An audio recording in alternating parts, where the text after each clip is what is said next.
Nosotros vamos a continuar ahora con más información, con otros temas.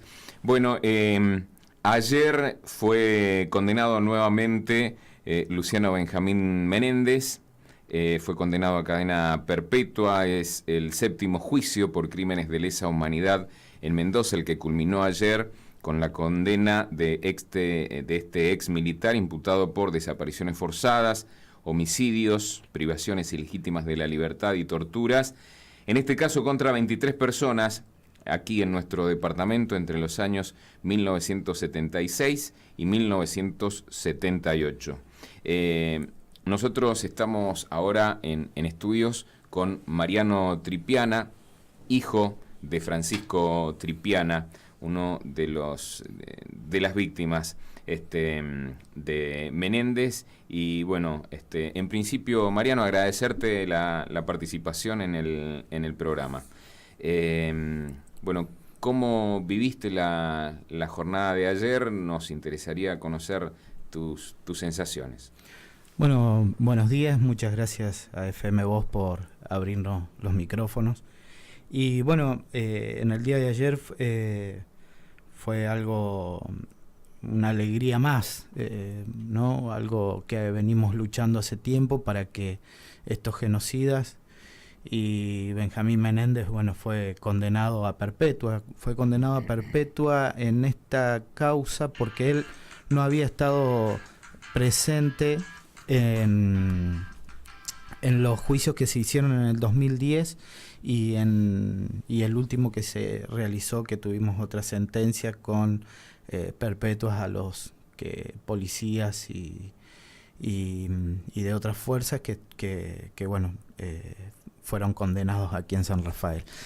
Benjamín, las audiencias fueron cortas, fueron 5 días porque bueno, él era el único imputado que quedaba y que había que no había estado en los juicios de lesa aquí en San Rafael, y las partes acordaron de que bueno, se pasara a que fuera todas las mismas pruebas y no volver a directamente. Se dio reproducida hacer toda una cuestión de las pruebas y las imputaciones que se pedía desde la Fiscalía y desde la parte nuestra querellante, para que todo esto no se cuestione eternas o las audiencias y volver a los testigos y demás. ¿Cuál era el rol concretamente de Luciano Benjamín Menéndez? ¿Qué es lo que quedó acreditado? ¿Era quien impartía las órdenes concretamente? Bien, Benjamín Menéndez venía con 12 condenas, ¿sí?, a perpetua. Con esta realizada ayer ya tiene 13. Menéndez era el número 2 de la Argentina, solamente respondía a Videla. Y él era el duro, entre los duros le decían el cachorro, ¿no? Bueno, Benjamín Menéndez, él tenía a cargo la zona 3 y que abarcaba 10 provincias, entre ellas Mendoza, y tenía su sede en Córdoba, y desde ahí abarcaba las 10 provincias, y le imputan a Menéndez 2.200 desapariciones forzadas, en la cual no es un dato menor, ¿no? Del accionar de Menéndez.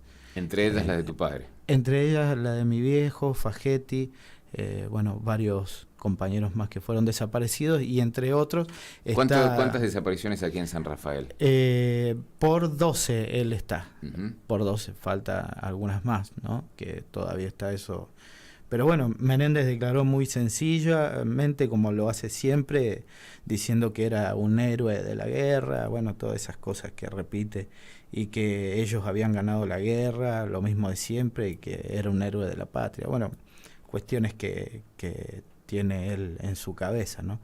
Pero bueno, la Fiscalía sostuvo la misma posición que en los juicios de lesa humanidad acá, donde entiende que la desaparición por persona es homicidio calificado, doblemente calificado. Pero nosotros, como querellantes, bueno, sostuvimos lo que habíamos sostenido en el último juicio de lesa, pero el tribunal no nos había dado lugar a eso, sino que le dio lugar a lo que la Fiscalía había pedido, y bueno, se enmarcó todo en eso. Nosotros lo que entendíamos que la desaparición forzada tenía que ser condenada como delito como desaparición forzada de un delito, Claro.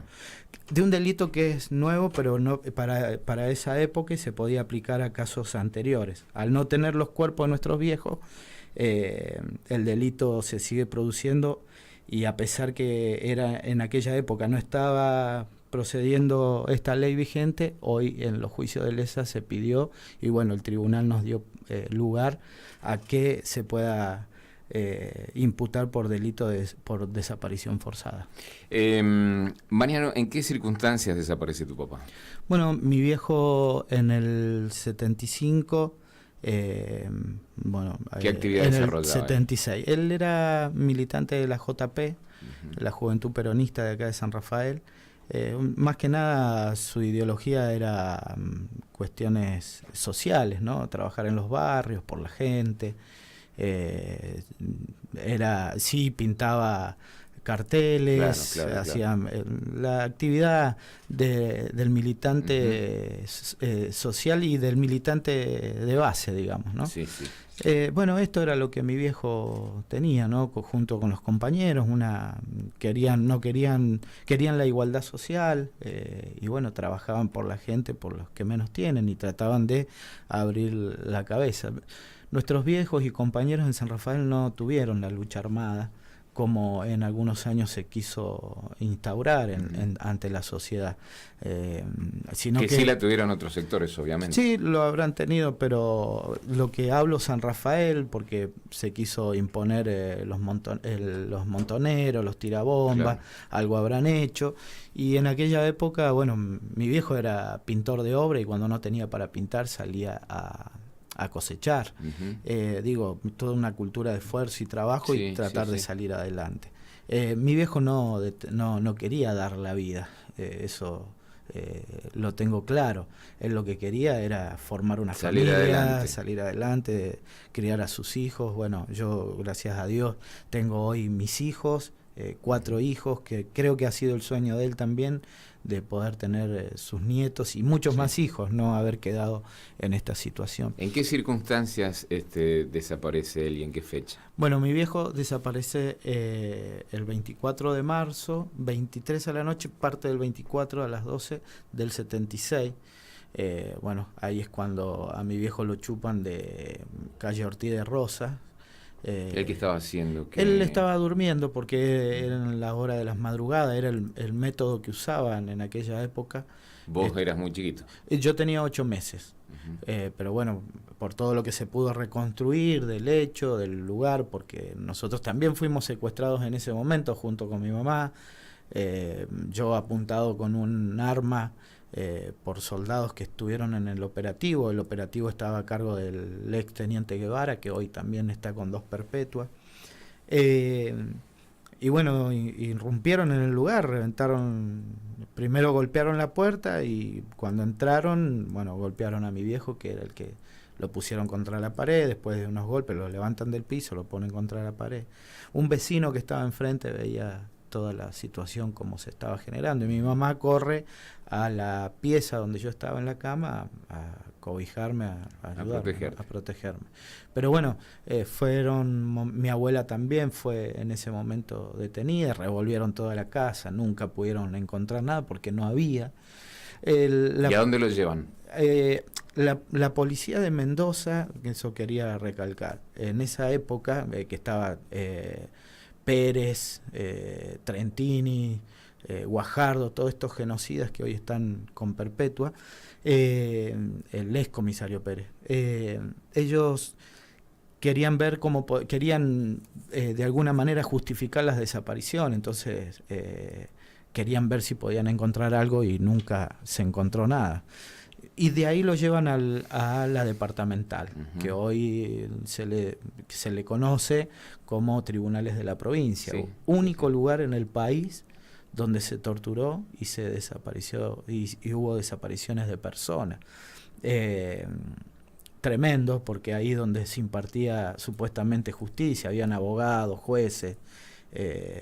Bueno, nunca se hizo nunca hicieron, la justicia en ese momento hizo la vista gorda y miró para otros lados, ¿no? Nunca le dieron una respuesta a nuestros viejos, a mi vieja cuando iba a preguntar, inclusive un día me llevó con convulsiones, mi mamá, me habían dado convulsiones esa noche y ella le dijo a Guevara que por favor dejara ver a mi viejo.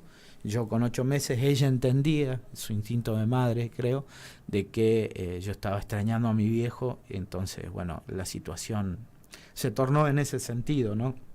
Y le dijeron, déjese de joder, váyase, si no usted también la vamos a chupar. Así que mi vieja se volvió a casa y después ahí, no es que terminó ahí, tuvieron varios días tratando de encontrarlo. Él continuó detenido en la departamental. Después el grupo de tarea, a mi viejo le dan la supuesta libertad a los 10 días, pero bueno, Trentini, este genocida tan conocido por otros casos, como lo fue el caso de Sebastián Bordón, que usó el mismo mecanismo, Trentini, Guevara, Ruizope, bueno, Pérez también, ellos estaban en el operativo, digamos, esperando afuera y bueno, cuando los esperaban, no sabemos si cuando salían o de ahí mismo los sacaban y los hacían desaparecer.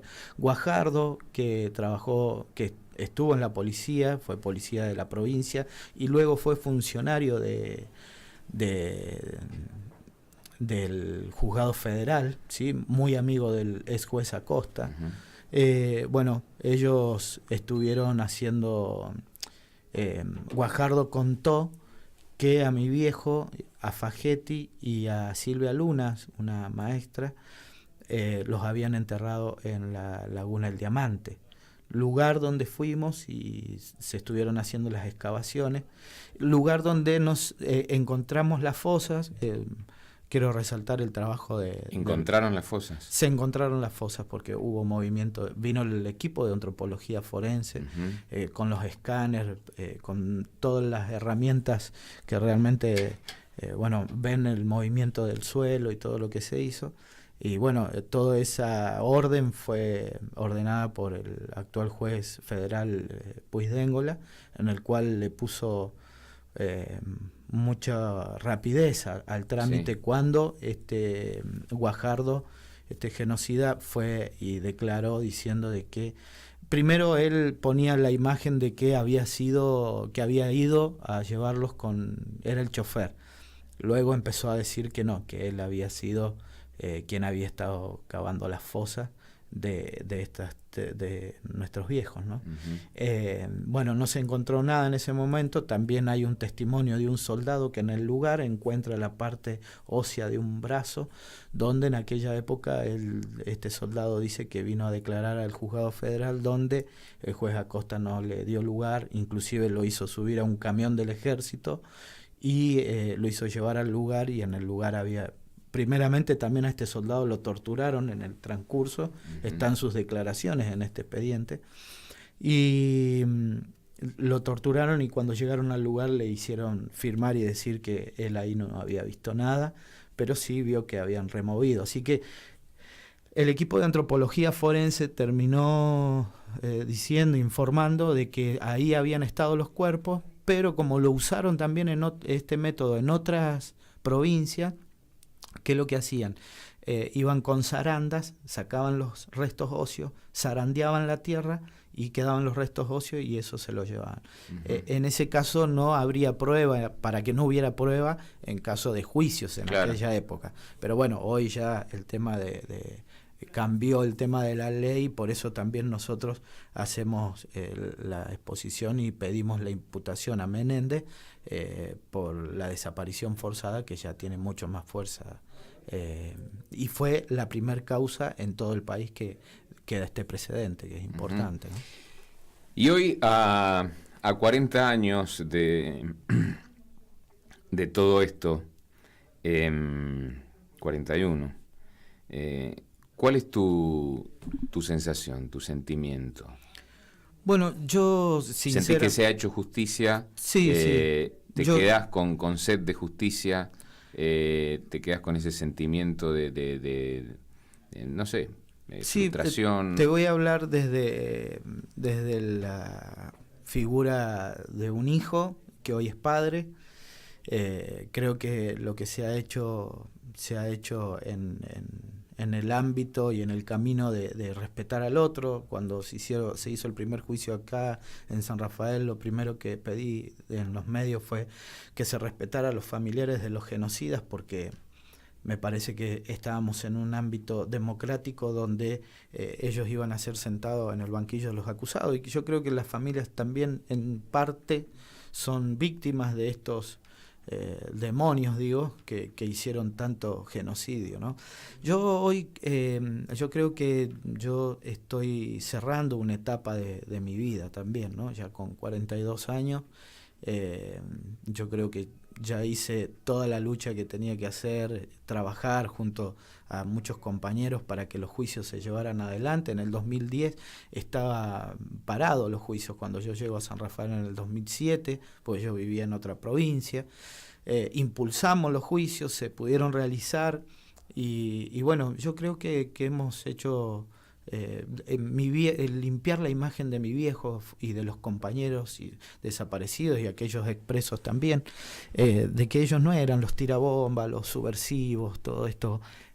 Ruiz Sope en el juicio, él mismo decía que la misma policía había puesto bombas en la farmacia de Martínez Vaca. Digo, eso se hizo todo en el marco del juicio, y creo que fue un tiempo donde mucha gente en la calle en San Rafael que solamente escuchó una voz decía, bueno, estos tirabombas, los subversivos.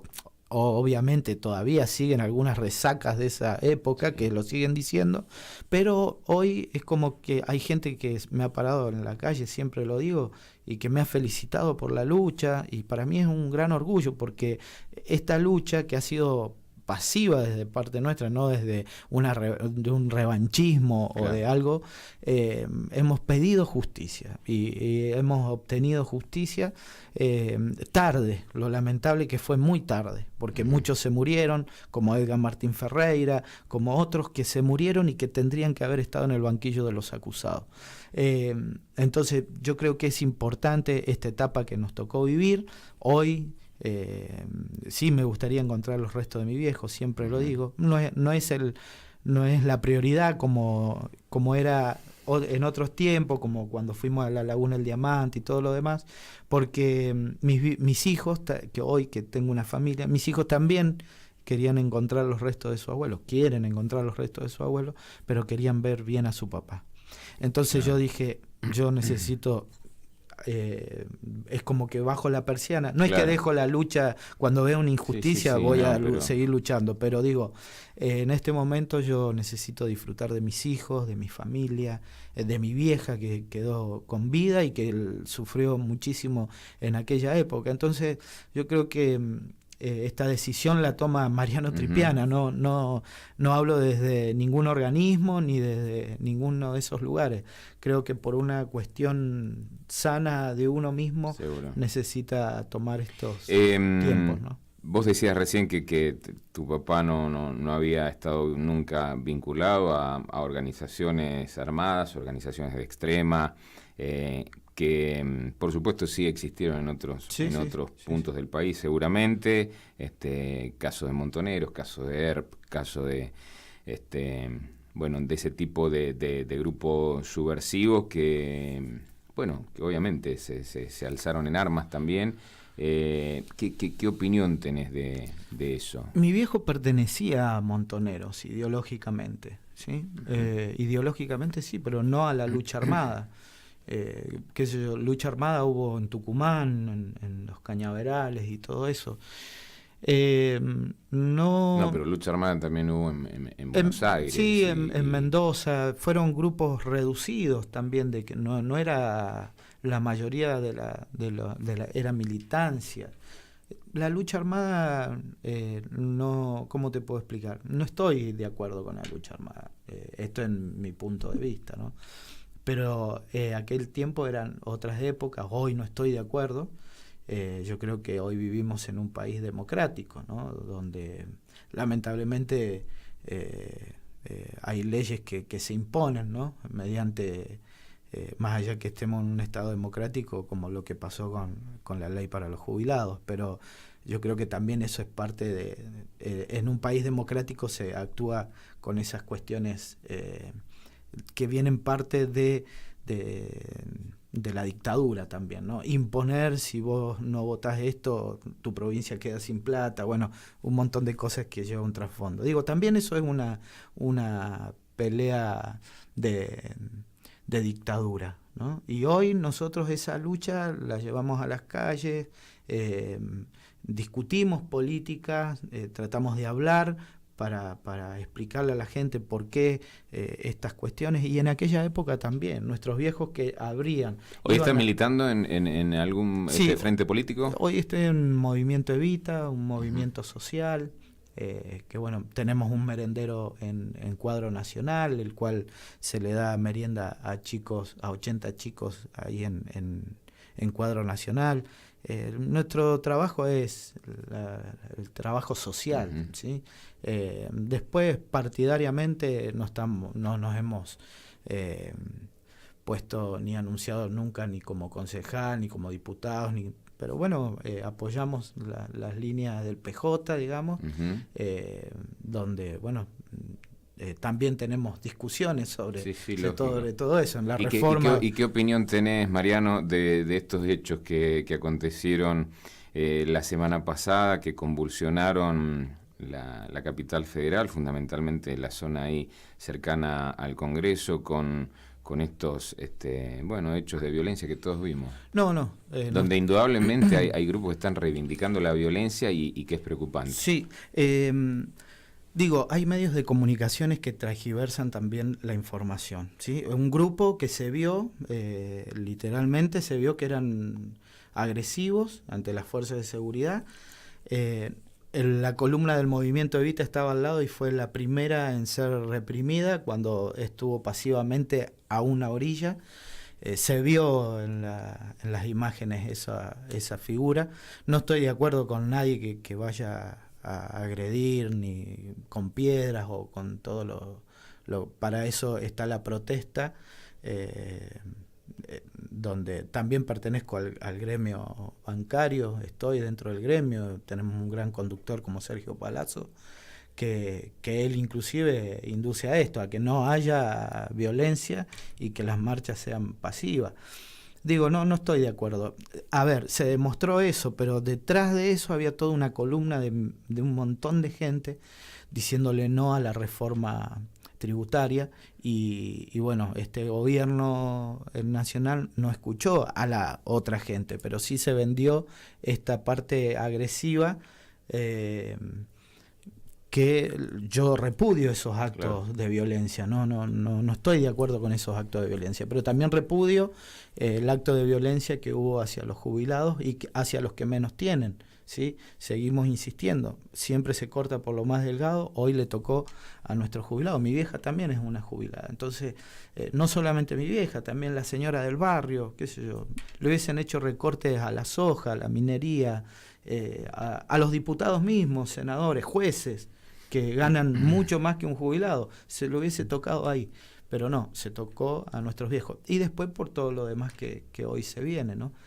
Bueno, Mariano, te agradecemos la participación, ha sido muy bueno poder charlar con vos y bueno, seguramente estaremos en contacto para seguir hablando de todos estos temas. Yo les agradezco mucho a ustedes por esta participación y realmente, bueno, por lo que significa este medio y, bueno, el diario San Rafael también, que es tan visto por la gente en San Rafael. Sí. Así que, bueno, gracias a ustedes, al director de este lugar y, bueno, a toda la audiencia, felices fiestas en estos días. Muchísimas gracias, igualmente. Nos vamos a una pausa, ya volvemos.